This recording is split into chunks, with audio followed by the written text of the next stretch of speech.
Shares for beginners. Phil Muscatello and FinPods are authorised reps of Money Sherpa. The information in this podcast is general in nature and doesn't take into account your personal situation. When you're building an asset, you're building something that can be used for anything in life. You know, whether it's buying a house, whether it's going on a holiday, whether it's paying for education. So without doing that, you really do inhibit your ability to live the kind of life in the future that you're living now, at the very least. And it puts you on a path of being able to be more confident about being able to spend money. So you're not spending what you don't have, you're spending what you've saved. So I know that, you know, we invest and then some of that money we use to go on good holidays, and you don't feel like, oh, we're eating into our life savings. What we're doing is we're working for the things that we want to enjoy in the future. And that's part of why I like investing. G'day and welcome back to Shares for Beginners. I'm Phil Muscatello. Where do you find disruption in the Australian share market? It's not going to be at the top end of the ASX 200. Today, I'm speaking with Richard Hemming from Under the Radar to explain. G'day, Richard. Hi, Phil. It's great to be on here. Thank you for having me. No, thanks for coming on, and glad to hear you're a new listener and convert to the podcast. Oh, I'm a big convert. I think it's, must-hear radio, must-hear audio. How do you call it? But it is certainly must listen to. Oh, thank you. Richard is an experienced equities analyst, stockbroker and financial journalist and editor, having worked for over 30 years in finance. Richard established Under the Radar report in 2010 to help Australian investors access quality, independent, institutional grade, ASX small cap research. So tell us about a bit about your background and why investing is so important for you. Well, there's rarely a time that I can't remember investing, so it's part of my DNA. And when did you start? How old? Well, when I was in my teens, my dad was an avid investor and he kind of introduced me to the financial pages. Yeah. And I just grew in love with, because, there's a lot of change in your life, but we could always talk about investing. So it was very good, that and the cricket. And then when I got a bit older, I was managing his portfolio, and I remember seeing all these stocks and in his portfolio. So I graduated from, understanding about investing to actually trying to help him invest. And I said, I don't understand these stocks, Dad. They're small caps. And he said, oh, well, don't worry about them. You just work on the big caps. Anyway, over time, some of those small caps made the huge difference to his life. And they really did turn out to be big returning investments, like really big in turning. So they made a difference to all our lives, but especially his and Mum's. And I fell in love. And then I was an analyst, and I used to go to briefings, and I'd go to the big company briefings like South Corp, Foster's, Coke, and I'd see all this brain power. I'd see so many analysts and fund managers, and I'd think, wow, there's. And then I'd go to other stocks that were small caps, and I'd see nobody or not many people, and it would just be me. And I just got a lot more access. So I got a lot more insight that I felt nobody else had, and I started making money from those stocks. So I was hooked. So I just thought, well, I'm not really one to be with the crowd. I like doing my own thing. So small caps just fitted my personality. And you became a journalist and editor as well. I mean, what was that transition like, going between being an analyst to actually writing about it? Well, I gave up my golf membership for one thing. Being a journalist is an interesting world because everyone wants to talk to you, but it's very competitive in the journalist world. So it is probably, there's no more competitive place in the world than a newsroom. And the news is everything. But once again, I found myself gravitating towards small caps. And the difference was I got better and better at explaining it to my mum, to explaining it to people who didn't understand. So that's why I relate to this program, because it is very much, we are trying to explain things that other people are interested in making more complicated. Well, my business is making it understandable so people can get access to it. I guess the best thing is when you're talking to people for the first time and you have to break it down and you have to say, well, this is why this company is different and this is why we think. Explaining, okay, what the company does is one thing, but then how its valuation measures up to other companies, explaining all these different terms and then making them understandable, because it's one thing understanding what a company does, that's the first thing, but then, okay, what are you going to pay for that company? How much is it worth? And what is the point of that company for you being an investor in it?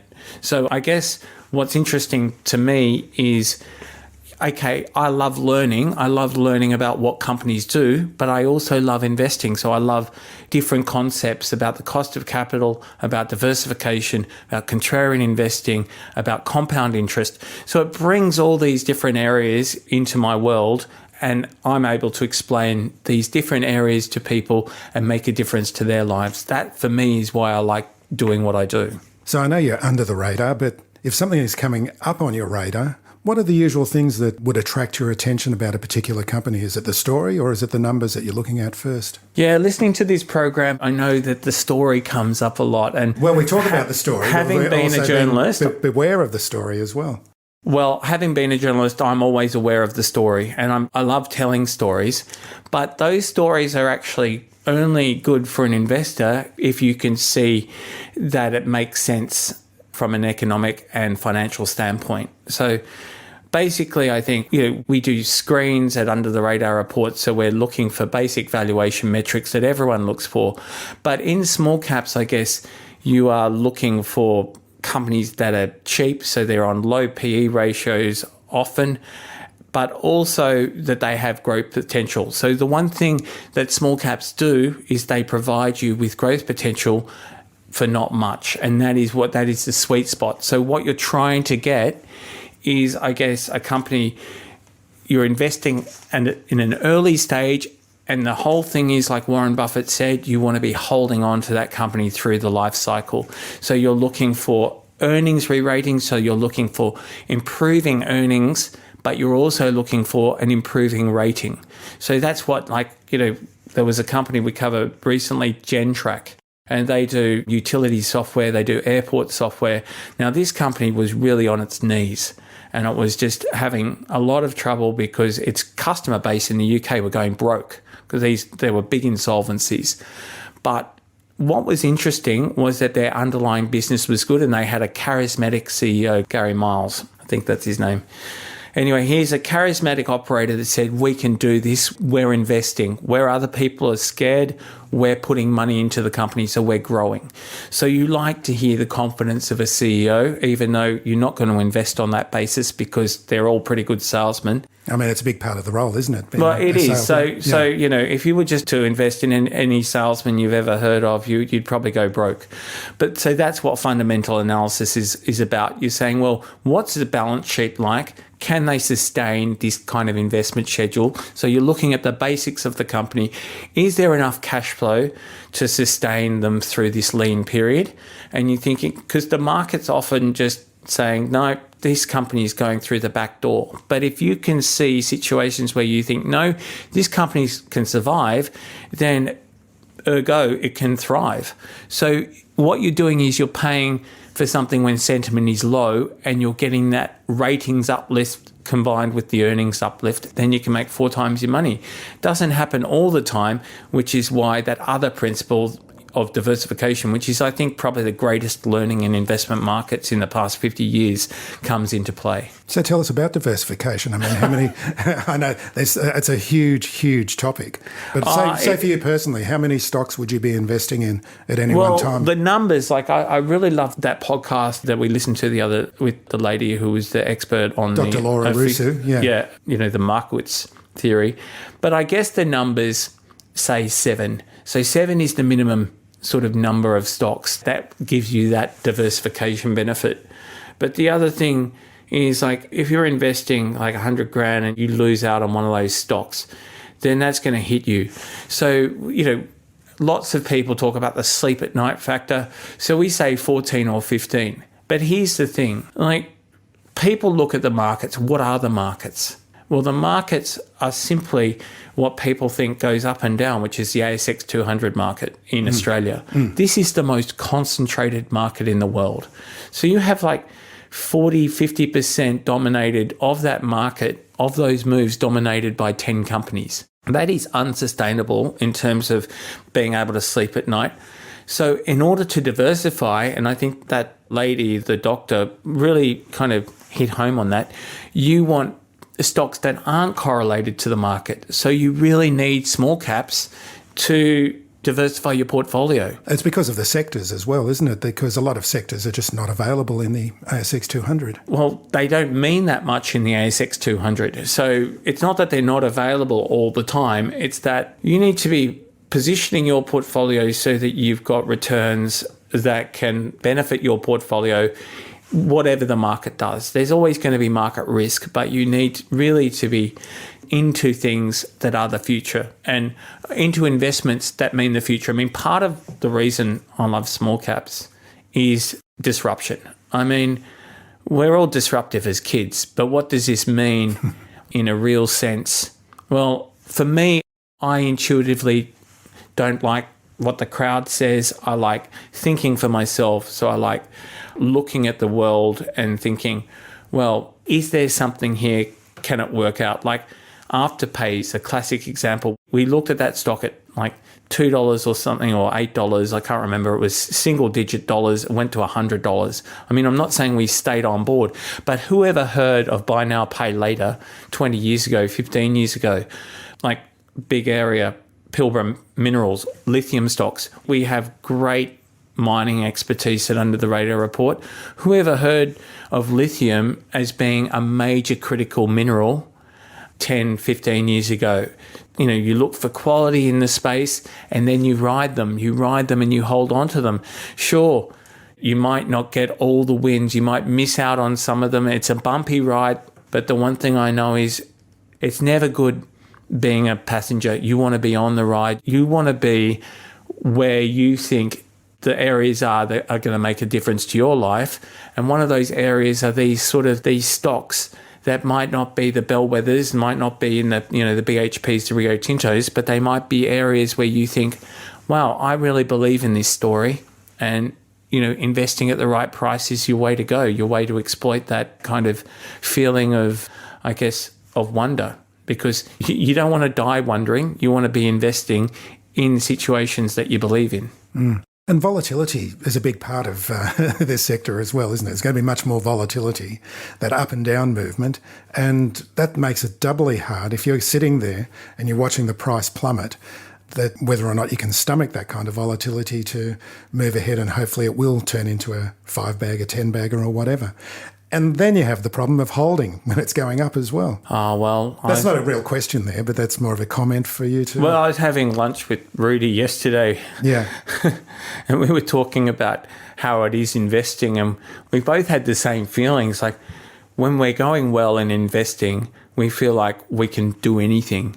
And then when we're not going well, we have feelings of despair. Yeah, the mojo's gone. But the point of investing is that all feelings will pass. Your great feelings, your bad feelings, they will pass. But I guess it comes back to having solid principles in investing. And that's why I guess the emotional kind of roller coaster you experience, well, that's part and parcel of investing. But what's also part and parcel of investing is doing things incrementally. So not betting the house, having a system where you can invest slowly and methodically and then build up your threshold, build up your understanding, which is why Shares for Beginners is so good. Why people hearing all these different experts, they can say, well, I'm learning and, dipping their toe in. And that's why we developed a system. I love investing because it makes me just wake up each day and think today's going to be different, because it is never the same. None of these things are set and forget. Like the markets move, like that lady said, the doctor, you can balance your portfolio 1 minute, then 2 months down the track, it's going to, you can rebalance it, or like nothing is static in investment markets. You will always live to fight another day. And that's why, one of our principles of investing is, or our key principle, Phil, is buy cheap and be patient. And that, if I was to sum up like how I look at it, is like you simply don't look to follow the crowd. You look to make your own decision, but you look at the fundamentals of the company, then you invest slowly, and then you're patient. So how do you look for value? Because that's what you're looking for. You're looking for a good price to get in on a particular company. Well, how do you do that? What are the kind of methodologies that you subscribe to? Well, I guess it's about expected return. So it's about what you think your level of risk is going to be. So your level of risk depends upon maintaining your standards of living in the future. Like that's pretty much what your risk is. So working out your risk tolerance. So basically, like I look at life like, well, you were to lend me $50 and then I'd say, well, okay, I've got this $50. Do you want the $50 back in 12 months' time? You'd be right to say, no, I want it now. I want my money now. And you say, what would it take for you to give me that $50 for 12 months? And you'd say... Compared to a term deposit, obviously, as well. Well, that's where we're coming from. Like the rate of interest is the one thing. So I'd say like 2 or 3%. And you'd say, no, I want more than that. And then maybe we get to like, okay, I want $5 or $6. I want $5 in 12 months' time. So there's a point of indifference where you're not indifferent to giving me the $50 and accepting that return is worth you parting with your $50. That is your term deposit rate. Say I say, I'll try and give you $50 plus $10, but there's a risk you might get $40. There's risk. So you've got default risk. So then you'll say, oh, okay, the default risk is worth it because I'm getting more money. And so you go ad infinitum. So a lot of these things of your risk depends upon how much you're willing to part with that $50. Because if you're just struggling to pay your bills, then you need the money now. You can't afford to lend $50. So all these risk, kind of idea of risk, you need the money, but you also know if you don't need the money now, in order to pay your bills in 12 months' time, you probably need more than $50. So it is worth you taking the risk. So it's about how much you value money now is how much risk you're going to take. So everyone says, oh, don't invest or do invest, but be prepared to lose the money.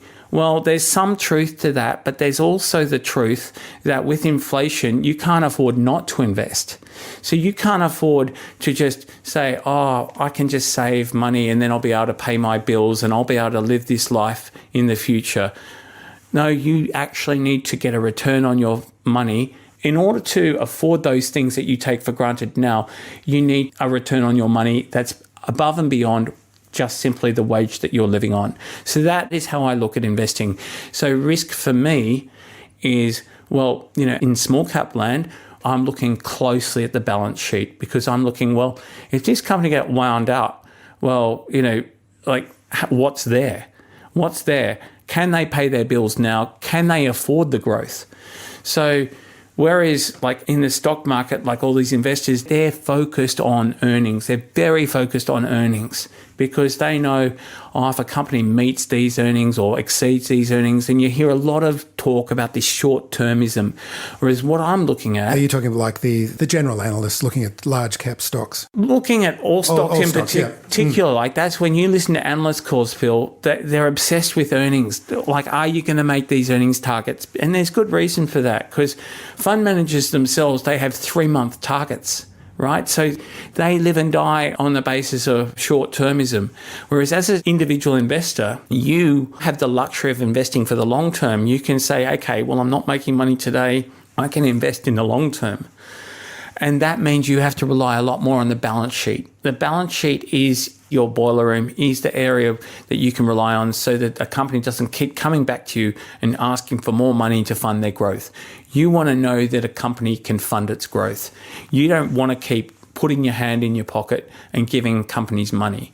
And that's the big thing about small caps is that basically they are higher risk in individual investments, but lower risk when they come to being added to your portfolio.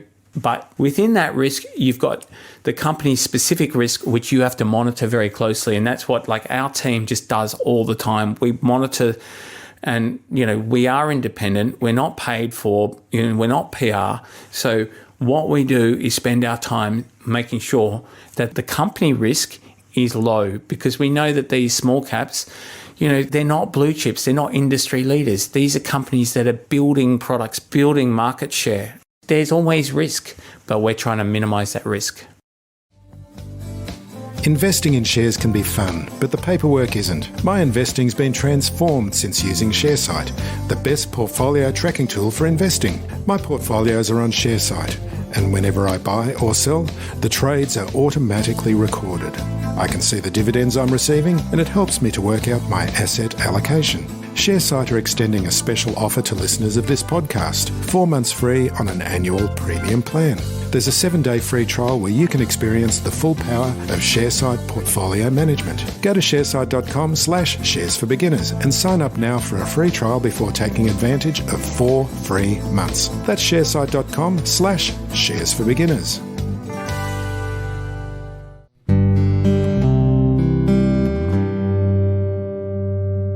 So are there any sectors that you don't look at? I mean, are you still looking at junior miners, for example, or biotechs? And speaking of biotechs, they're the ones that really, and miners as well, they're often the ones always looking for more capital to keep exploring or keep it doing R&D. Yeah, exactly, Phil, exactly. Like you know this world, exactly. Like to keep a solid company going in the mining business takes, their consumption of capital is unbelievable.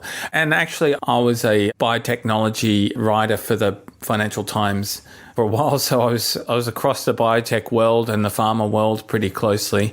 And they are areas of consumption. So it comes back to the business model. It always comes back to the business model.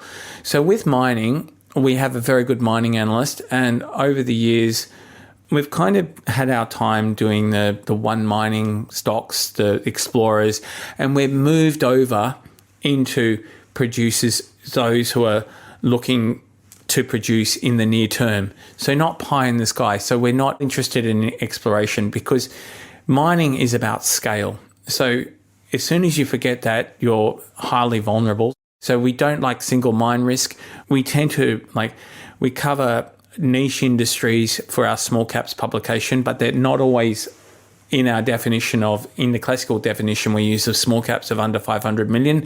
So we're willing to go bigger market caps in mining. And that's why we've had success, because we've been following the best in breed.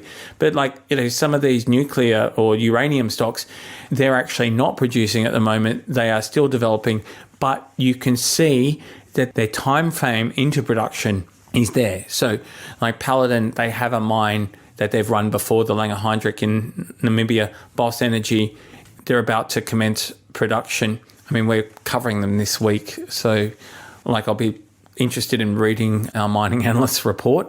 But these are higher risk, obviously, because they're not producing cash flow, but there is a time frame into production. So, you're mitigating your risk somewhat. On the biotechnology side, well, I think similar to mining, you're not seeing the Genentechs of the world. You're seeing a lot of the farmers taking the cream. It's like a lot of the miners take the cream off the exploration, the big miners. They just buy them out before the minority, the small investors, can make the kind of Poseidon returns that they made in the 70s or 80s. I don't know. But basically, what you're looking for from medical technology is more medical technology rather than biotechnology. So we are more interested in products that don't have the same approval criteria.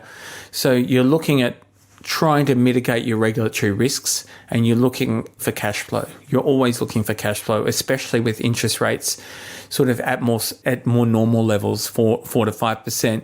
The hurdle return rates have to be met before you're going to be in a cash flow sense, before you're not going to pay for upside like you were in a no interest rate environment. And in fact, even in that environment, the upside people were paying for was just out of this world and not achievable. It's interesting. When this episode comes out, our previous episode will be covering Nanosonics, for example. Oh, well, Nanosonics. Which has been one of those ones where people have had to put their hands into their pockets many times over the years. Many times, but it hasn't had quite the same risk profile of biotechnology stocks, and they are a successful company. Nanosonics used General Electric as their distribution agent, then they've insourced it, so they're basically capturing profit margin for themselves, albeit at a lot of sort of risk to at a lot of cost, risk cost, Mm-hmm. sunk costs. So, which I thought was a great idea. The problem with Nanosonics is that their new next level project Chorus, I guess, has been extended. It keeps getting extended, the rollout, because you've got that regulatory risk. It hasn't been approved. So when you get companies and they're performing really well and they say, we're going to perform even better, it's harder for them to perform even better. So the bigger they get, the harder it is to grow. And the market was assuming that they would get that Chorus was going to come online by now, and it hasn't. So the market has been disappointed. And the point about someone like CSL was, well, that's a big company, but that kept outperforming. So it was trading on a growth premium, but it kept doing better than even the market was expecting and the company was expecting.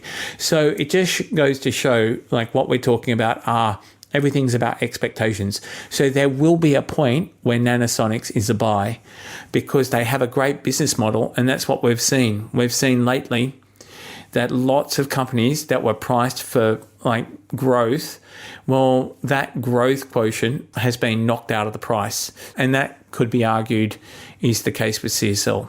So what you don't want to be paying for is too much growth. You want to be like contrarian to a degree, and that gives you more comfort in your ability to reduce the risk in your investments. So what are the steps that people can take to start building a thriving portfolio? Well, as I said before, we've developed a project which is very much a shares for beginners kind of orientation, and we've got building wealth from scratch in the stock market. So we're really excited about it because it's an affordable product that's available to people on this podcast. Oh, and to people who even aren't listening on the podcast. Yeah, that's right. And I guess the point is that, like, what I like in life is people being interested like I was from an early age, but really it doesn't matter what age, it's just getting started.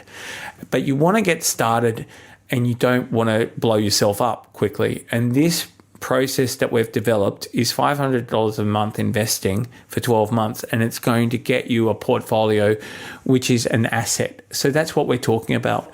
What I like in life is assets. Okay, lots of people talk about their home being an asset, and that's fine, but that's not necessarily affordable for everyone, and it's very illiquid. The good thing about the stock market is that it's liquidity. It's your ability to use it as a bank account almost. That's more the case for bigger stocks, more higher traded stocks, and we account for that in the $500 strategy, which we've developed. But really, it's getting an investing habit. And that's what I got early on from talking to my dad. It's great to have that kind of start, isn't it? Because a lot of people just don't have that. I think if you get a habit, then it's a virtuous habit. And you're just getting rolling and you're not putting too much into it. You're putting just enough into it to get used to it, to get comfortable with it being part of your life, and then you can build from there. And that's why it's called building wealth. And you're embracing different principles, and we go through those principles that we've been talking about in this podcast. And I just think when you're building an asset, you're building something that can be used for anything in life, you know, whether it's buying a house, whether it's going on a holiday, whether it's paying for education. So without doing that, you really do inhibit your ability to live the kind of life in the future that you're living now, at the very least. And it puts you on a path of being able to be more confident about being able to spend money. So you're not spending what you don't have, you're spending what you've saved. So I know that, you know, we invest and then some of that money we use to go on good holidays, and you don't feel like, oh, we're eating into our life savings. What we're doing is we're working for the things that we want to enjoy in the future. And that's part of why I like investing. Yeah, having a goal. So it is the point of investing. Like everyone, it gets a bit lost with all the noise in this industry. And there is a lot of complexity. But what we try and do in the course is include that complexity, but in bite-sized chunks. So you don't feel like investing is a complicated thing. Like small caps, risky beasts on their own. But if you work up to them, then you know how much risk you can take. And investing isn't something you do all the time. Basically, it's not something you have to do every day. But you know that if you've started investing, you can just take a break, but you've still started. So you've still got those investments working for you and you can pick it up again. It's not like you have to start from scratch every time. That's why, you know, we call the course Building Wealth from Scratch. because literally getting started is the most important thing. And what sort of things would you be learning in this course as you build up your knowledge? Well, we talked about diversification. We talked about contrarian investing. Yeah. We've talked about compound interest, which is basically, like simply reinvesting your dividends has a huge effect on building up your wealth. Creating a diversified portfolio, well, to start with, ETFs are good. But I've heard you talking a lot about ETFs, but really it's keeping it simple. It's just investing in an index-linked ETF because that is the cheapest way to get diversification and then building from there. So you're working out what I said before about if you lend me $50, what you'll pay for it. You're working out over time, over the 12 months, what your risk tolerance is because you need to know your risk tolerance because no one else can know that for you. It's like no one else can understand what your financial needs are like yourself. Like life is about trusting yourself. And what we are interested in doing is helping people trust their own instincts and get control over their lives because it's just easy to outsource everything and you think you're doing, but what you're doing is you're just paying fees. And the one thing I hate in life is paying out more fees than I have to. Like paying people to do stuff that I can do myself. And I think like changing a tap washer when you can go to a YouTube video and work out how to do it yourself. Yeah, or learning the guitar when you can. Anyway. But lots of things are a lot more enjoyable and a lot less scary. And what we're trying to do is take the fear factor out and get people on the path. That's made me so happy and that's made lots of my friends happy, and it can make you feel happy and confident, and that's part of what life's about.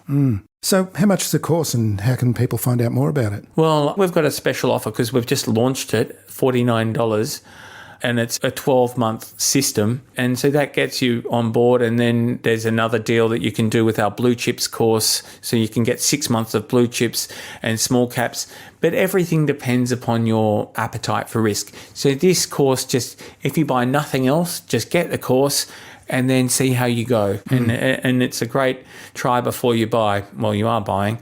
But what it is it's what I keep saying, do things incrementally. You're not going to become Warren Buffett, tomorrow, maybe never, but you don't have to become Warren Buffett. You just have to realize what kind of risk tolerance you have in life and what it is that you want in life and shoot for that.